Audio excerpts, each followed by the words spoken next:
This is really good. You need to watch it. In the supernatural realm, there is a battle going on, and that Satan would like nothing more than to see Kirk Cameron fall morally.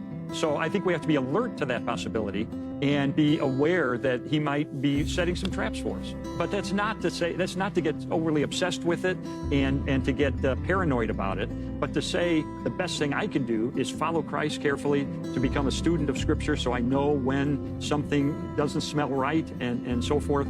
I can test everything by Scripture, and so I can have a healthy perspective on these issues and not one that's unnecessarily too focused on it. Yeah, and I love that you keep bringing it back to Scripture. Yeah. Because these things are so fascinating that it makes our speculation run wild. Exactly. Our imagination is just lit on fire, and stories like this are like gasoline on that fire. Yeah. And we can become obsessed with things like that. So the Scripture brings us back. It ties us to truth and reality, that there is a spiritual realm. That's right. We read about demons and angels. And Ephesians tells us to put on the Spiritual armor, that there is warfare. So we got to be aware of that, and we got to take that seriously. And part of that is putting on the helmet. In other words, to understand Scripture and to study Scripture so that we can be prepared against any attacks.